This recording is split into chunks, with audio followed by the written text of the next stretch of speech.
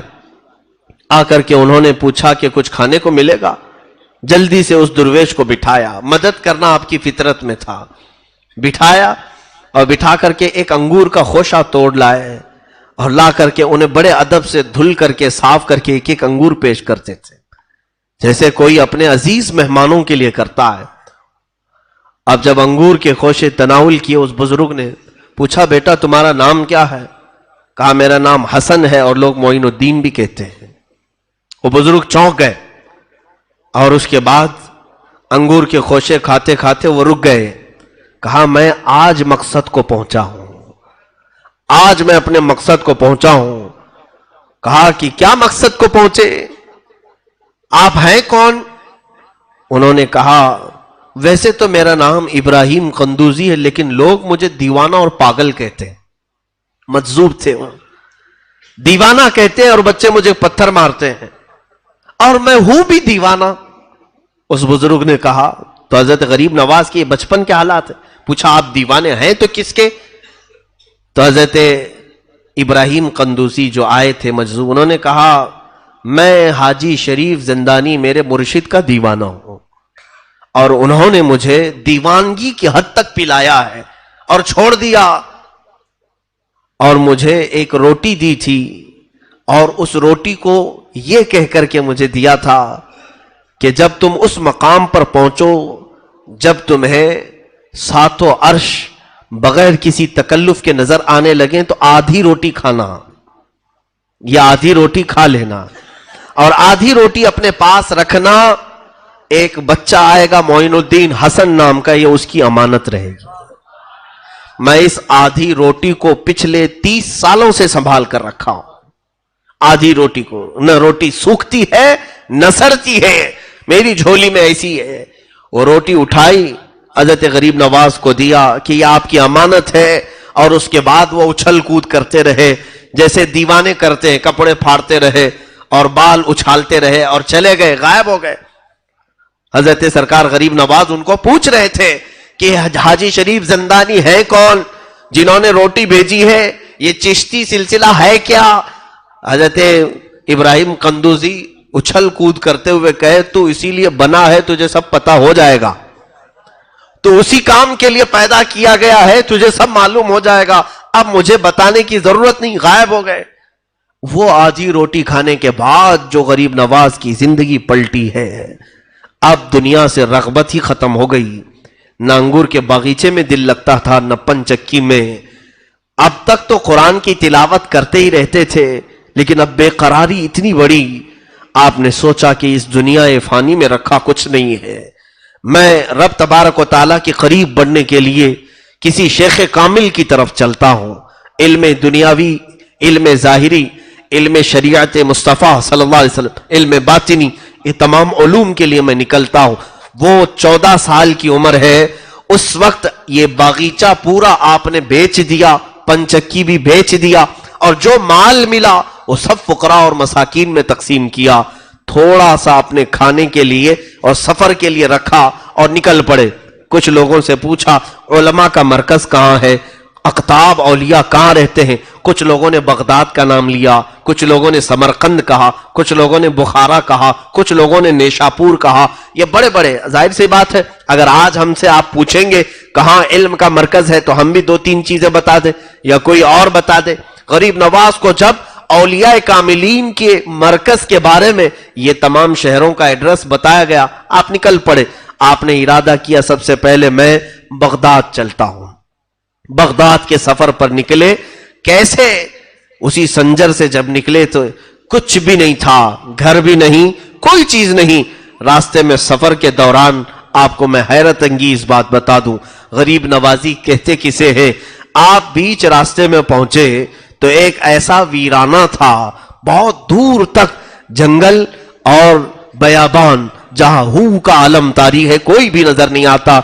2 لوگوں کو دیکھا گدڑی میں بیٹھے ہوئے ہیں, لیکن تھے وہ ڈاکو, وہاں بھیس بدل کر کے بیٹھتے تھے. روز آنے جانے والوں کو رو دھو کر کے یا کسی طرح ڈاکہ ڈال کر کے مال حاصل کرتے تھے. اس وقت جب سرکار غریب نواز کا گزر اس راستے سے ہو رہا تھا, تو وہ دونوں ایک درخت کے نیچے بیٹھے. ان کے قریب آنے سے پہلے خود غریب نواز ان کے پاس گئے. پوچھا اس بیابان میں آپ دو لوگوں کا تنہا رات میں بیٹھنا کیا معنی رکھتا ہے؟ انہوں نے کہا ہم در حقیقت اجنبی ہیں, پریشان حال ہے, ہمارے پاس کچھ بھی نہیں ہے, اگر آپ کے پاس کچھ کھانے کی چیز ہے تو دے دے. اپنی جھولی میں سرکار غریب نواز کے جو کچھ کھانے کا رکھا تھا سب اٹھا کے ان کے سامنے رکھا. وہ دونوں رہزن ڈاکو کھاتے رہے. جب کھانا مکمل ہو گیا تو پوچھا کہ کچھ مال بھی ہے تو دے دے. غریب نواز اپنی پونجی میں سے جو تھا نکال کر کے سب سے پہلے یہ کہتے ہیں معاف کرنا, میرے پاس جتنا ہے میں دے رہا ہوں, شاید آپ کی ضرورت پوری اس سے نہ ہو تو میرے بارے میں برا گمان مت کرنا کہ آپ کی ضرورت میں نے پوری نہیں کی. یہ کہہ کر کے مال پورا دیا. پورا دے کر کے یہ کہہ رہے ہیں اگر تمہاری ضرورت پوری نہ ہوئی تو مجھے برا مت سمجھنا, میری جتنی طاقت تھی میں نے دے دیا. جھولی پوری جھٹک دی ان کے سامنے. وہ دونوں رہزن ڈاکوؤں نے یہ پورا مال لیا اور پوچھا آپ کہاں جا رہے ہیں؟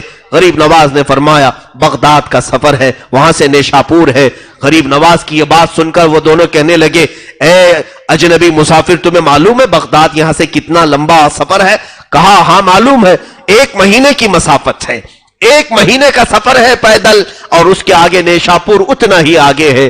غریب نواز سے ان دونوں نے کہا 1 مہینے کا سفر ہے, آپ کی جھولی میں نہ کھانا باقی رہا نہ مال باقی رہا, آپ کیسے آگے کا سفر طے کریں گے؟ غریب نواز نے پلٹ کر کے کہا اس بیابان اور ویرانے میں تم جیسوں کو مولا مجھ سے مال پہنچا سکتا ہے تو میرے سفر میں بھی وہی انتظام کرے گا. تم یہاں بھی بیابان میں اور ویرانے میں بیٹھے ہو, دیکھو آس پاس کس کا گھر ہے؟ کچھ نہیں ہے, لیکن تجھے رب نے کھلایا کہ نہیں کھلایا؟ انہوں نے کہا یقیناً مولا نے ہی کھلایا ہے. کہا جو تمہیں مجھ سے کھلا سکتا ہے مجھے کسی اور سے کھلا سکتا ہے؟ اس کے بعد وہ دونوں کی آنکھوں سے ایسے آنسو جاری ہوئے, دونوں نے توبہ کی, قدم پکڑ لیا اور کہا معاف کریں, ہم نہ اجنبی ہیں نہ مسافر ہیں, ہم نے دھوکہ دیا ہے آپ کو, ہم ڈاکو ہیں, مال لوٹتے ہیں جو بھی یہاں سے گزرتا ہے, کبھی اس سے میٹھی چپڑی باتیں کر کے اور کبھی زور زبردستی. سرکار غریب نواز نے فرمایا بس تمہارے دل میں اب رب کی محبت آ گئی ہے, توبہ کرو اور جاؤ, یہ جو مال میں نے دیا اسی سے اپنی زندگی پوری بتا لو. ان دونوں نے کہا نہیں حضور, آپ جا رہے سفر میں, یہ مال رکھ لیں. غریب نواز نے فرمایا اللہ رب العزت کی رب العالمین کی یہ شان ہے, جب وہ بندوں کو دیتا ہے تو واپس نہیں لیتا, تو بندہ بندے کو دے کر واپس مانگے یہ مولا کو پسند نہیں ہے, میرے رب کو اچھا نہیں لگے گا. اس لیے ہبہ جو ہوتا ہے وہ بخشش ہے, اور بخشش دوبارہ مانگی نہیں جاتی, آپ رکھ لو اسے. غریب نواز نے واپس 1 پیسہ بھی نہیں لیا, سفر میں چل پڑے. بیچ راستہ رات کا آدھا پہر گزرا بھی نہیں تھا کہ ایک خاتون اس راستے پر اچانک وارد ہوئی اور کہنے لگی اے معین الدین حسن, آپ مسافر ہیں علم دین کے, آپ مسافر ہیں راہ خدا کے, کیا ہی اچھا ہو کہ آپ میرے گھر میں آج ایک دن مہمان نوازی کو قبول کر لیں. غریب نواز نے اس بوڑھی عورت کے گھر مہمان نوازی کو قبول کیا, کھانا کھائے, رات گزاری, صبح اٹھ کر کے چلے. وہ دونوں جو رہزن ہیں وہ غریب نواز کے مرید بھی ہیں, خلیفہ بھی ہیں. وہ کہتے ہیں ہم نے غریب نواز کو رات ایک بوڑھی عورت کیا قیام کرتے دیکھا, صبح جب وہ واپس وہاں سے چل پڑے ہم نے تھوڑی دور غریب نواز کو رخصت کیا, واپس آ کر کے دیکھا تو نہ بوڑھی ہے نہ گھر ہے, کوئی مکان نہیں. اس وقت یقین ہوا سچ فرمایا تھا معین الدین حسن نے, جو بیابانوں میں جنگلوں میں ہمیں کھلا سکتا ہے وہ معین الدین کو تنہا کیسے چھوڑ سکتا ہے. سرکار غریب نواز رضی اللہ تعالیٰ عنہ کا یہ اعلیٰ توکل, کچھ نہ ہو کر سفر پر چلنا. میرے عزیزو یہ بولنا آسان ہے, کرنا بہت بھاری ہے, بہت مشکل کام ہے. یہ سفر کے دوران سب چیزیں چھوڑ کر کے نکلو تو پتا چلے گا کہ سفر کسے کہتے ہیں. ہم تو سارے انتظامات کے ساتھ سفر کرتے ہیں, سارے انتظامات کے ساتھ, ہمارے کپڑے لتے ضرورت کی چیزیں. ایک آدھ سفر ہماری زندگی میں ایسا آیا ہے, مجھے تجربہ ہے, میں اپنی تعریف کے لیے نہیں کہہ رہا ہوں, اس وقت پتا چل گیا کہ سفر کہتے کسے ہیں, سفر کہتے کسے. سارے کپڑے بھی جا چکے تھے, سارا محل بھی جا چکا تھا, اور ہم بھی علم دین کے راستے پر تھے. اتفاق کی بات ہے میں یہاں سے نکلا تھا, یہ صرف میں توکل کے لیے عرض کر رہا ہوں, صرف